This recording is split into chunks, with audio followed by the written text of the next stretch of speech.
Number 92 لن تنالوا البر حتى تنفقوا مما تحبون، اور تم ہرگز نہیں پہنچ سکتے نیکی کے مقام کو جب تک کہ خرچ نہ کرو اس میں سے جو تمہیں پسند ہے۔ وما تنفقوا من شيء فإن الله به عليم، اور جو کچھ بھی تم خرچ کرو گے اللہ تعالیٰ اس سے باخبر ہیں۔ اس آیت مبارکہ کے ضمن میں کچھ خوبصورت نکات بیان کیے جاتے ہیں۔ سب سے پہلے فرمایا کہ لن تنالو، تنالو کا لفظ جو ہے یہ نال سے ہے، اور کہا جاتا ہے کہ ایسی چیز تک پہنچنا یا حاصل کرنا جس کی انسان شدید خواہش یا تمنا رکھتا ہو۔ تو کہا جا رہا ہے کہ انسان نیکی کی اس انتہا کو یا اس خوبصورتی کو اس وقت تک نہیں پہنچ سکتا یہاں تک کہ وہ اپنی محبوب چیز نہ خرچ کر لے۔ پھر دوسرا سوال یہ پیدا ہوتا ہے کیا ہم نے اپنی ہر محبوب چیز کو خرچ کرنا ہے یا اس میں سے کچھ کو خرچ کرنا ہے؟ تو آیت مبارکہ میں مما تحبون آ رہا ہے، اور من جو ہوتا ہے وہ تبعیض کے لیے آتا ہے، یعنی کہ ہمیں اپنی تمام محبوب چیز کو خرچ کرنے کو نہیں کہا گیا بلکہ اس میں سے کچھ محبوب چیز کو خرچ کرنے کو کہا گیا ہے، کیونکہ انسان جو ہے وہ بیسکلی بخیل ہے، اور اپنی پسند کی چیز دینا، اپنی مرضی کی چیز دینا یہ انسانی نفس کے اوپر بہت دشوار گزرتا ہے۔ اس لیے یہ تو نہیں کہا کہ سب دے دو، مگر یہ کہا کہ جو دو کم سے کم وہ ایسا ہو جو تمہیں بہت محبوب ہو۔ اور اس کی وضاحت سورہ بقرہ میں بھی کر دی گئی تھی کہ اللہ تعالیٰ کی راہ میں ایسا مت دو کہ تغمزو تمہیں کرنا پڑ جائے، اور غمزہ کہا گیا تھا کہ ایسی چیز جس کو دیکھ کے انسان اپنی نظر کو جھکا لے کہ یہ میں نے کیا اللہ کی راہ میں دیا ہے، اور یہ بھی کہا گیا تھا کہ ایسی چیز جس کی کسٹمر بھی قیمت نہ لگاتا ہو، یعنی کہ اتنی عام چیز ہو کہ کسٹمر بھی اس کی کوئی قیمت دینے کو تیار نہ ہو، تو ایسی چیز جو ہے وہ اللہ تعالیٰ کی راہ میں مت دو۔ تو یہاں پہ علماء کرام یہ فرماتے ہیں کہ ہمیں دین جو ہے وہ مسلسل خرچ کرنے کی ترغیب دیتا ہے، لیکن ساتھ ساتھ وہ ہماری نفسیات کو بھی جانتا ہے، لہٰذا ہمیں بہت زیادہ مشقت میں نہیں ڈالا گیا ہے، اس لیے یہ کہا گیا ہے کہ محبوب چیز میں سے کچھ دینا ہے۔ پھر بعض علماء کرام نے اس کو مزید اور خوبصورت اس طرح سے بیان کیا گیا ہے کہ ہر انسان سے ایک طرح کا تقاضا نہیں کیا گیا ہے۔ مثلا کچھ لوگ ایسے ہوتے ہیں جیسے کہ انبیاء علیہ السلام تھے، تو ان پہ تو خرچ کرنے کا معیار بہت ہی اعلیٰ درجے کا تھا۔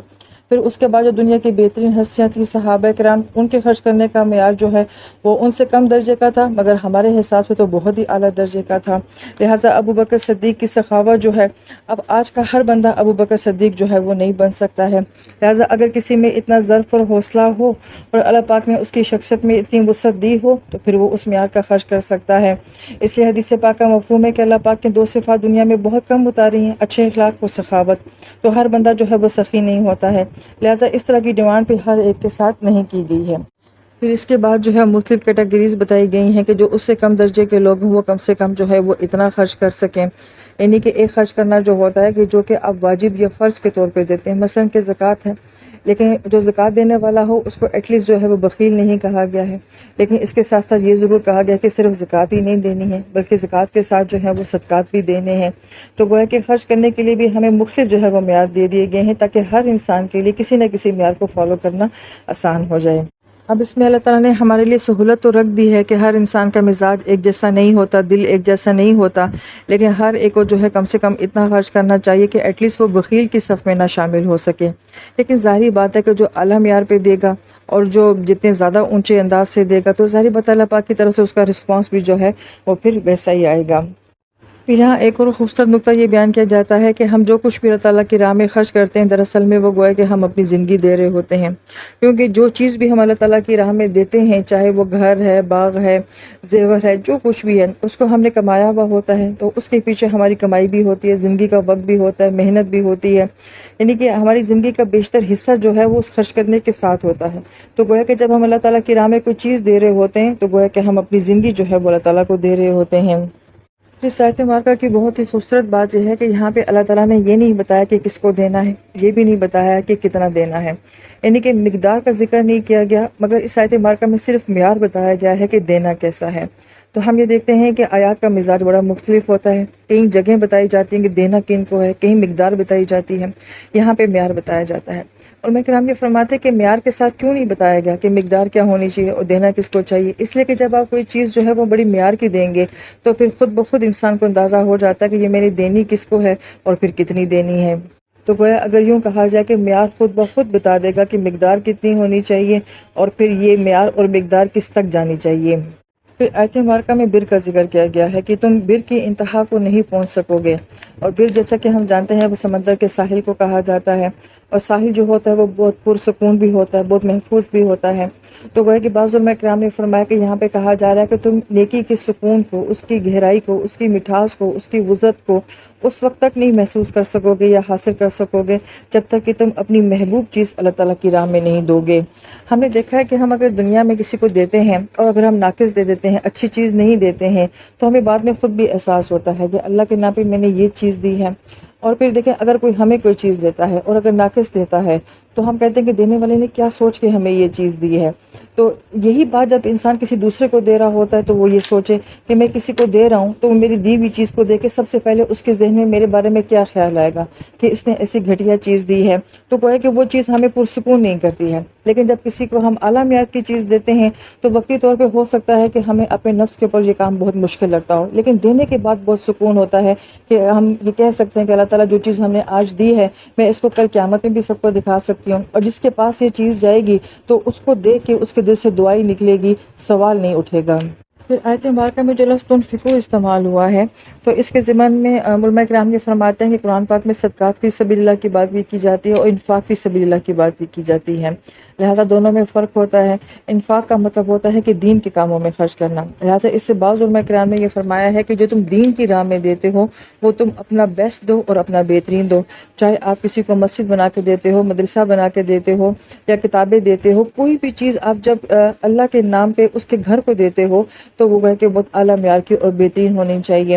ایون یہ کہ اگر دین پڑھنے والے شاگردوں کو جو ہے وہ کچھ دیا جاتا ہے تو وہ بھی اعلیٰ معیار کا ہونا چاہیے۔ پھر جتنی وسعت سے انسان سوچنے والا ہو وہ سوچ سکتا ہے کہ جب انفاق کرنا ہے، خاص اللہ کے کاموں کے لیے دینا ہے، تو وہ بہت خوبصورت ہونا چاہیے۔ پھر نفع کا یہ معنی ہوتا ہے کہ یہ دو طرح کے سوراخ کو کہا جاتا ہے، جو ایک طرف سے داخل ہو رہا ہو دوسری طرف سے خارج ہو رہا ہو، تو گویا کہ ہم اس دنیا کے سوراخ میں دیتے ہیں اور اس کا دوسرا سوراخ جو ہے وہ آخرت میں کھلتا ہے، وہاں ہم ریسیو کرنے والے ہو جائیں گے۔ اس زمانے میں بڑا ایک مشہور واقعہ جو ہم نے اپنے بڑوں سے سنا کہ ایک انجینئر کسی کمپنی میں کام کرتا ہے اور وہ بڑے بہترین گھر لوگوں کو بنا کے دیتا ہے۔ جب وہ ریٹائر ہونے والا ہوتا ہے تو اس کا مالک کہتا ہے کہ ایک آخری گھر آپ ہمیں بنا دیں۔ وہ کہتا ہے میں ریٹائر ہو گیا، اب میں نہیں بناتا، لیکن فورس کرنے کے اوپر وہ کہتا ہے ٹھیک ہے میں بنا دیتا ہوں۔ لیکن چونکہ وہ یہ سمجھتا ہے کہ میں تو ریٹائر ہو گیا ہوں، لہٰذا وہ بڑا عام سا گھر بڑی بے دلی کے ساتھ بنا لیتا ہے۔ جب بنا چکتا ہے تو اس کا مالک یہ کہتا ہے کہ اس گھر کی چابی آپ کے لیے ہے، آپ نے ساری زندگی ہمیں بہت بہترین بنا کے دیا، ہم نے چاہا کہ آخری گھر جو ہے یہ ہم آپ کو گفٹ کر دیں۔ تب وہ انسان بہت پچھتاتا ہے کہ کاش مجھے پتا ہوتا کہ یہ میرا ہی گھر بن رہا ہے تو میں اس کو سب سے زیادہ بہترین بناتا۔ بڑی پیاری مثال ہے یہ سمجھنے کے لیے کہ ہم جو کچھ بھی اللہ تعالیٰ کی راہ میں دے رہے ہوتے ہیں، جو کچھ بھی ہم خرچ کر رہے ہوتے ہیں، تو گویا کہ ایسا ہی ہم نے آگے جا کے ریسیو کرنا ہے، ایسا ہی کوئی گھر باغ محل جو ہوگا وہ ہمارے لیے تیار ہو رہا ہوگا۔ تو پھر ہم یہ دیکھیں کہ ہم جو کچھ بھی دے رہے ہیں ہم کیسا اپنا فیوچر جو ہے وہ اپنے لیے تیار کر رہے ہیں جو کہ آخرت میں ہوگا۔ میں مارکیٹ میں جاؤں گی تو ظاہر بات ہے جب میں اپنے گھر کے لیے کوئی چیز لوں گی تو میرا ایٹیٹیوڈ کیا ہوگا، میں کسی کے لیے لوں گی تو میرا ایٹیٹیوڈ کیا ہوگا۔ تو اگر یہ سوچ ہمیں سمجھ آ جائے کہ جو کچھ ہم اللہ کی راہ میں دے رہے ہیں دراصل میں ہم اپنا ہی بنا رہے ہیں، تو اللہ تعالیٰ ہمیں توفیق دے کہ ہم بھی اچھا اللہ کی راہ میں دینے کی کوشش کریں۔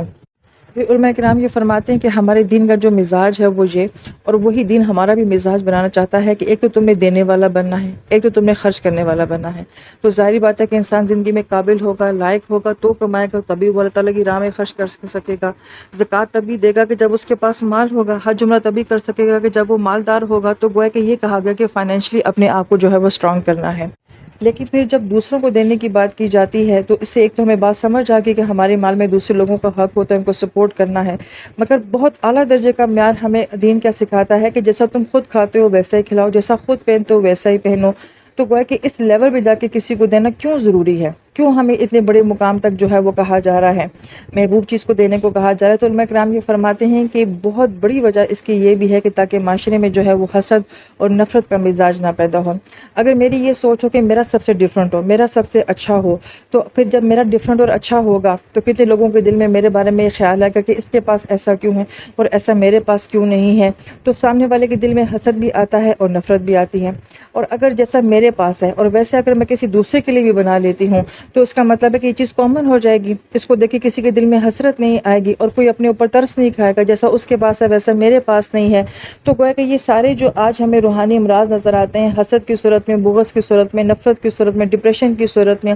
اللہ تعالیٰ کی ذات کے ساتھ ناراضگی ہے، اس کو دیا تو مجھے کیوں نہیں دیا؟ تو دینے والوں کا اگر یہ مزاج ہو جائے کہ بھائی میں نے ڈفرینٹ نہیں ہونا، میں نے سب سے ہٹ کر نہیں ہونا، جو میرے لیے چوائس ہے وہی سب کے لیے بھی چوائس ہے، تو گویا کہ اگر گہرائی سے سوچا جائے تو یہ معاشرے سے بہت ساری روحانی بیماریوں کو بھی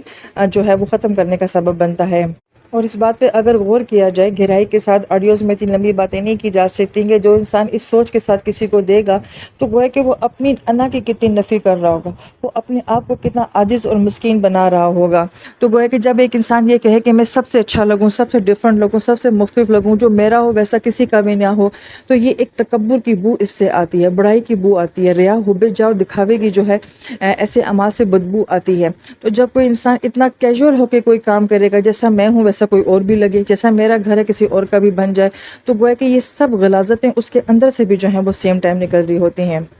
پھر آخری بات علماء کرام جو فرماتے ہیں اس آیت مبارکہ کے بارے میں کہ صحابہ کرام کا یہ جذبہ ہوتا تھا کہ وہ ایک مرتبہ کسی بات کو سنتے تھے اور اس کے بعد فوراً بیسٹ ریئیکشن جو ہے وہ دے دیا کرتے تھے۔ لہٰذا صحابہ کرام نے سنا تو کسی نے اپنا بہترین باغ جو کہ مسجد نبوی کے عین سامنے تھا اور جہاں نبی علیہ السلام جایا بھی کرتے تھے، وہ آپ علیہ السلام کو بہت پسند تھا، اس کا مطلب ہے کہ باغ میں جانا جو ہے وہ سنت ہے کہ آپ علیہ السلام کو باغ میں جانا اچھا لگتا تھا، اور انہوں نے جو ہے وہ صدقہ کر دیا۔ کسی نے اپنا بہترین گھوڑا جو ہے وہ صدقہ کر دیا، کسی نے اپنی سب سے بہترین خیبر کی زمین جو ہے وہ صدقہ کر دی، اور کسی نے تو اپنی سب سے محبوب باندی جو ہے وہ صدقہ کر دی۔ ایک مرتبہ قرآن کی آیت مبارکہ نازل ہوئی اور ان کے ریئیکشن سامنے یہ آ جاتے ہیں۔ یہ ہم آج کے دور میں یوں سمجھے کہ کوئی اپنا بحریہ کا پلاٹ جا کے دے دے، کوئی اپنی 80 لاکھ کی گاڑی جو ہے وہ اللہ تعالیٰ کی راہ میں جا کے دے دے اور وہ کہے کہ میں نے اس آیت کے اوپر جو ہے وہ عمل کرنا ہے۔ لہٰذا ہم بہت کمزور لوگ ہیں، شاید ہم اس لیول کا نہ کر سکیں، لیکن جب بھی ہم دینے والے ہوں تو اللہ تعالیٰ سے دعا ہے کہ اللہ تعالیٰ ہمیں اتنی سخاوت دے، کیونکہ سخاوت اللہ کے بہت قریب ہے۔ یہ ایسا عمل ہے کہ جو انسان کو اللہ کے بہت قریب لے جاتا ہے۔ علماء کرام یہ فرماتے ہیں کہ سخی اللہ تعالیٰ کی روش پہ ہوتا ہے، یعنی کہ جس سخاوت سے اللہ تعالیٰ کی ذات دیتی ہے کوئی نہیں دیتا، جو جب انسان دیتا ہے تو گویا کہ اللہ کی ادا پر ہوتا ہے۔ تو اللہ کی اداؤں پہ ہم قربان جائیں، ہم ویسے تو نہیں ہو سکتے لیکن اللہ تعالیٰ ہمیں اس ادا کا کچھ حصہ جو ہے وہ نصیب فرما دے۔ آمین یا رب العالمین۔